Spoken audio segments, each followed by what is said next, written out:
വിക്രമിനെ നായകനാക്കി ആനന്ദ് ശങ്കർ സംവിധാനം ചെയ്യുന്ന ചിത്രമാണ് ഇരുമുഖൻ. ചിത്രത്തിന്റെ ട്രെയിലർ തന്ന പ്രതീക്ഷ. വിക്രം, നയൻതാര, നിത്യമേനോൻ തുടങ്ങിയ നീണ്ട താരനിര. വ്യത്യസ്തമായ 2 ഗെറ്റപ്പുകളിൽ വിക്രം. ഒരു ശരാശരി പ്രേക്ഷകനെ തിയേറ്ററിൽ എത്തിക്കാനുള്ള എല്ലാ ഘടകങ്ങളും ഇരുമുഖൻ റിലീസിന് മുമ്പേ നൽകിയിരുന്നു. ചിത്രത്തിൽ അകേലൻ എന്ന നായകനായും ലവ് എന്ന വില്ലനായും വിക്രം പ്രത്യക്ഷപ്പെടുന്നു.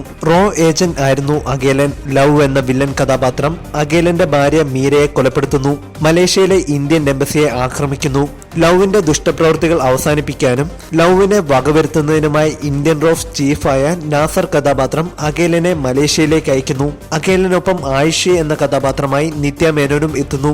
ഇന്റർവെല്ലിന് മുമ്പുള്ള ട്വിസ്റ്റ് ഒഴിച്ചു നിർത്തിയാൽ ചിത്രത്തിന്റെ ആദ്യ പകുതി ശരാശരിയിൽ മാത്രം ഒതുങ്ങി. രണ്ടാം പകുതിയിൽ ഭാര്യയെ കൊന്ന വില്ലനോട് പ്രതികാരം ചെയ്യുന്ന ഒരു ക്ലീഷേ തമിഴ് പടത്തിന്റെ നിലവാരത്തിലേക്ക് ഇരുമുഖൻ ഒതുങ്ങുന്നു. വിക്രം, നയൻതാര, നിത്യ, നാസർ തുടങ്ങിയവരുടെ പ്രകടനം മികച്ചു നിന്നപ്പോൾ ആവർത്തിക്കുന്ന കഥയും തിരക്കഥയും സംവിധാനത്തിലെ പോരായ്മകളും ചിത്രത്തെ പിന്നോട്ടടിക്കുന്നു. ഹാരിസ് ജയരാജ് ഈണമിട്ട ഗാനങ്ങൾ പ്രതീക്ഷയ്ക്കൊത്തുയർന്നു. കാതടപ്പിക്കുന്ന പശ്ചാത്തല സംഗീതം പലപ്പോഴും അരോചകമായി തോന്നും. ചിത്രത്തിന്റെ ഏറ്റവും വലിയ ഹൈലൈറ്റ് 2 കഥാപാത്രങ്ങളായുള്ള വിക്രമിന്റെ മേക്ക് ഓവറും പ്രകടനവുമാണ്.